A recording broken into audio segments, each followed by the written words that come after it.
My dear viewers, in the previous slots, we have discussed about colonialism and also why Britishers colonized India.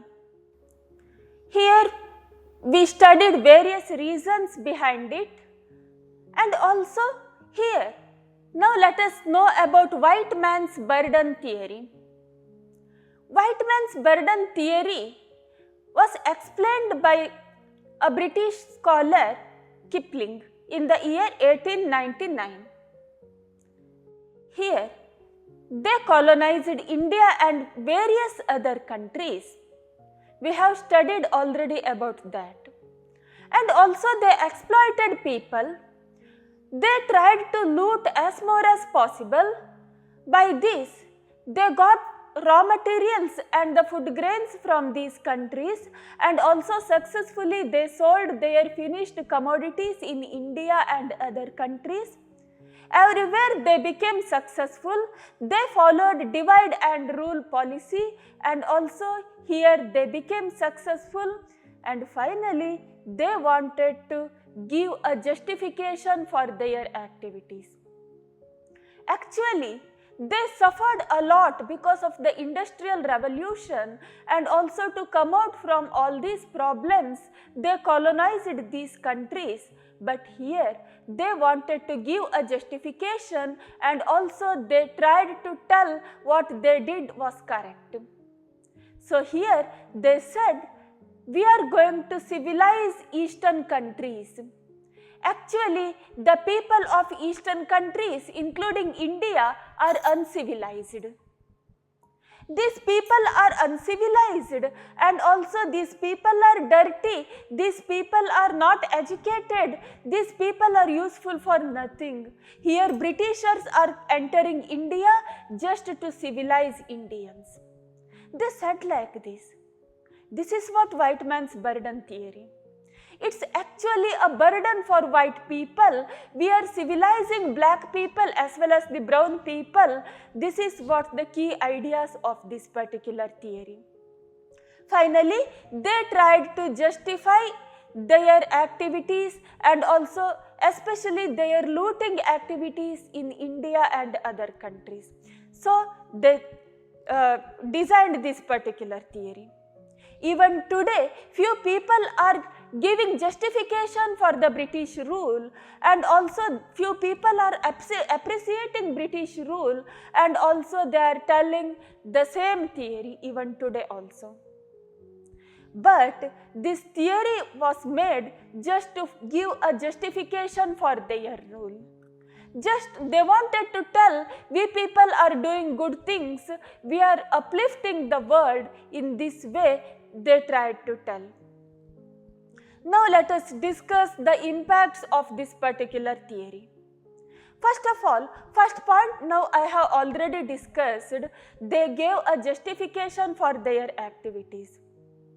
Samely, they established n number of churches through their missionaries, and also they tried to spread their education, they tried to spread their language, but their hidden intention was completely different. Here Macaulay gave his report, and also in his report he said, we want the clerks for cheaper price. Here they tried to educate Indians in their language. So they got clerks for very cheaper price here. And also they tried to tell what they are doing is good.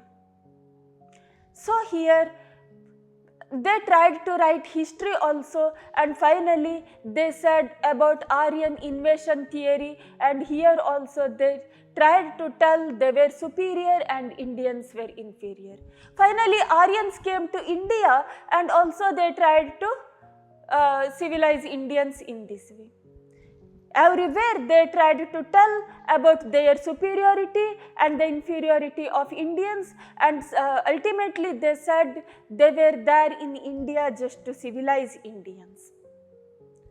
Next point is exploitation and oppression. Yes, of course, they exploited Indians. We are knowing very well, economically they exploited and also they interfered Indian politics, and politically they tried to exploit, and along with this they exploited people intellectually also. What is intellectual exploitation means? Again they said intellectually they were superior and Indians were inferior, their religion was superior and Indian religions are inferior, and samely I have already explained about Aryan invasion theory. Aryans were from Europe and also they came to India. In this way they said always Europeans are superior and Indians are inferior. Even today, few people are telling or supporting this particular theory itself. This type of exploitation was made by them. And then they made economic exploitation and everything, and also they gave justification for their economic exploitation by designing this particular theory. Next point is racism and discrimination. Racism concept is not at all related to India, we do agree, but in the African countries the concept of racism became completely strong because Britishers said they were superior. Here the title itself can be explained about the white man's concept. Here white man was, here title itself can explain about the racial discrimination. The title is white man's burden. Here white men are facing burden to develop black or brown people. This is what the support for racism, and also racism flourished during the situation of Britishers and other colonial masters. In this way, they exploited people and also they developed this particular theory, and also finally they gave justification for their activities in India and other countries. So here this particular theory, white man's burden theory. Thank you very much.